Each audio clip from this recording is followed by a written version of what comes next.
இந்த big pass நிகழ்ச்சி முதல்ல எங்கிருந்து தொடங்குச்சுன்னு தெரியுமா? இந்த பிக் பாஸ் நிகழ்ச்சிக்கான அடித்தளம் பற்றி ஒரு வரலாறே இருக்கு. பிக் பாஸ் நிகழ்ச்சி இது வரைக்கும் உலகம் முழுக்க கிட்டத்தட்ட 500 சீசனுக்கும் மேலே நடந்திருக்கு. நம்ம எல்லாரும் அதை கண்டிப்பாக பார்த்தீங்கன்னா அங்கங்கே பார்த்துருப்போம், கேள்விப்பட்டிருப்போம். இப்போ தமிழில் வந்ததுக்கப்புறம் தான் நம்ம அதிக அளவில் அதை பற்றி பேச ஆரம்பிச்சிருக்கோம். நம்பாதீங்க, நீங்க கண்ணால எது பார்க்குறதோ அது மட்டும் நம்புங்க. நடந்துக்கிட்டும் இருக்கு இப்போ பார்த்தீங்கன்னா கரண்ட்ல. ஸோ கிட்டத்தட்ட 63 நாடுகளில் இந்த நிகழ்ச்சி அவங்கவுங்க நாட்டுக்கு ஏற்ற மாதிரி, அவங்கவுங்களுடைய வசதிக்கு ஏற்ற மாதிரி, அவங்கவுங்க வடிவமைச்ச வீட்டுக்கு ஏற்ற மாதிரி கஸ்டமைஸ் பண்ணி ஒளிபரப்பாகிட்டு இருக்கு. ஸோ இந்தியாவில் தான் அதுக்கு பேர் பிக் பாஸ். மற்ற எல்லா நாடுகள்லையுமே இதற்கு பேர் பார்த்தீங்கன்னா பிக் பிரதர் அப்படின்னு வச்சிருக்காங்க. This is Big Brother. Stands by for an important announcement. So இதுதான் ரியல் பேர் அப்படின்னு சொல்கிறாங்க. பிக் பாஸ் அப்படிங்கிறது தழுவி வந்த ஒரு பேர் தான், காப்பி கேட் மாதிரி. ஆனால் பிக் பிரதர் தான் ஒரிஜினல் நேம். அதென்ன பிக் பிரதர், எதனால் அந்த பேர் வந்துச்சு அப்படின்னு நீங்கள் கேட்கலாம். ஸோ அதற்கு ஒரு காரணம் இருக்குது.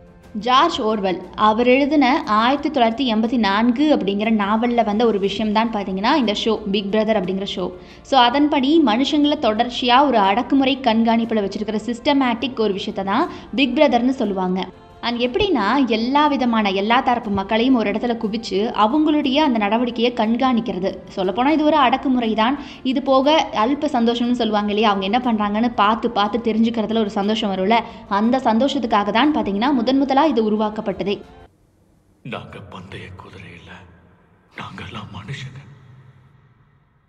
நீங்கள் கேட்கலாம், இப்போவே இப்படி அடிச்சுக்கிறாங்களே, ஆரம்ப கட்டத்தில் இது முதல்ல தொடங்கினப்ப எந்த மாதிரிலாம் அடிச்சுக்கிட்டாங்க, எப்படி அவங்களுடைய நடத்தையெல்லாம் இருந்துச்சு அப்படின்னு நீங்கள் கேட்கலாம். ரொம்ப சுவாரஸ்யமாக இருந்துச்சு. சொல்லப்போனால் மனுஷ மாதிரி இருக்கிற இடத்துல மனுஷ மாதிரி இல்லாமல் மிருக மாதிரி நடந்துக்கிட்டாங்க அப்போது. அதாவது முதல்ல வந்துச்சுல ஒரு ஷோ. ஸோ அதில் நாம் இப்போ பார்க்குற மாதிரி தான் நெதர்லாந்தில் ஆரம்பிக்கப்பட்ட முதல் பிக் பிரதர் நிகழ்ச்சியும் இருந்துச்சுன்னு சொல்லலாம். Big Brother, de spraakmakende live soap. Camera's, elke stap wordt gezien, nergens is er privacy.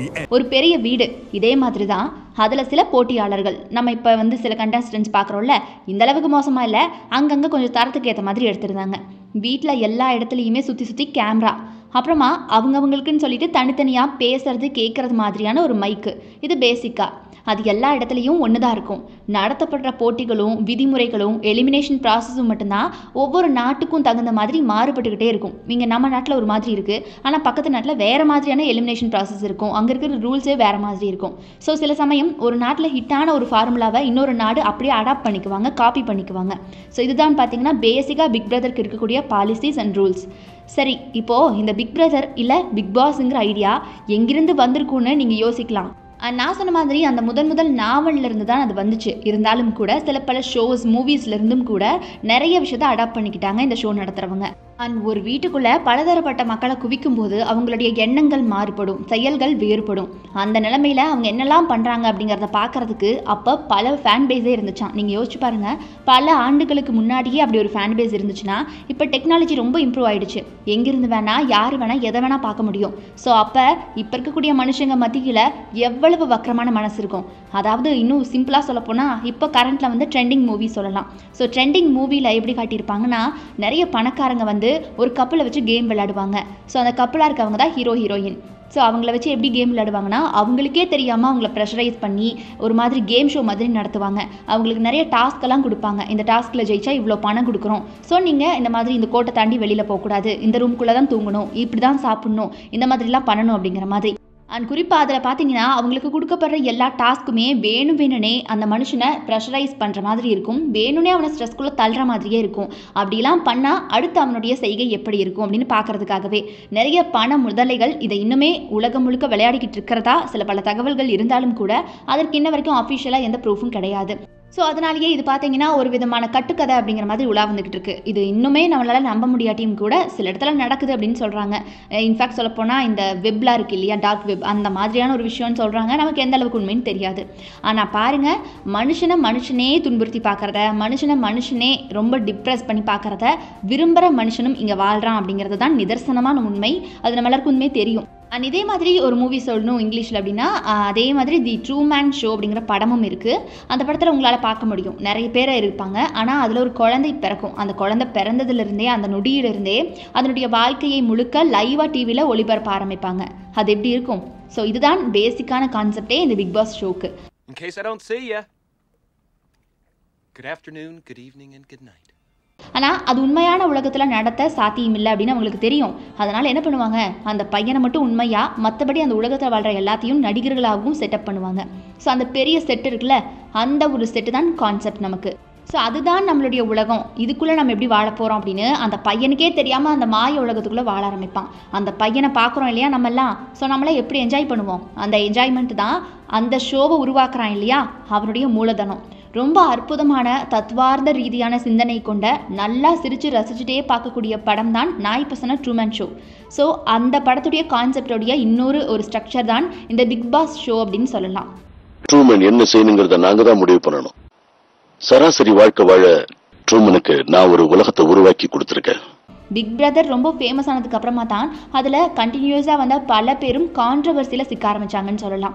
உதாரணமாக சவுத் ஆஃப்ரிக்காவில் நடந்த ஷோவில் பார்த்தீங்கன்னா குறிப்பாக ஒரு ஆண் போட்டியாளரும் பெண் போட்டியாளரும் கொஞ்சம் நெருக்கமாக பழக ஆரம்பிப்பாங்க. ஆனால் அடுத்த கட்டத்துக்கு கொஞ்சம் இன்னும் க்ளோஸாக பழக ஆரம்பிப்பாங்க. இன்னும் க்ளோஸாக போக ஒரு கட்டத்தில் 2 பேருக்கும் இப்படி ஒரு தப்பான அஃபேர் இருக்குது அப்படிங்கிற மாதிரி வெளியே வரும். ஆனால் இந்த பிரச்சனை முத்தி வெளியில் வரும்போது என்ன நடந்துரும், அந்த பெண் சொல்லியிருப்பாங்க, இல்லை இதில் எனக்கு எந்த உடன்பாடும் கிடையாது, அவன் என்ன ஃபோர்ஸ் பண்ணிட்டான் அப்படிங்கிற மாதிரி ஒரு ஸ்டேட்மெண்ட்டை கொடுத்துருவாங்க. ஸோ ஆனால் பாருங்கள், உடனே அந்த இடமே ஒரு மாதிரி சண்டை களமாக மாறிடும். ஏன் அப்படின்னா அந்த நாட்டு சட்டப்படி இந்த மாதிரி பெண்ணுக்கு உடன்பாடு இல்லை அப்படிங்கிற பட்சத்தில் அங்கே கேஸ் மட்டும் போட்டால் 43 வருஷத்துக்கு மேலே சிறை தண்டனை அனுபவிக்கணும்.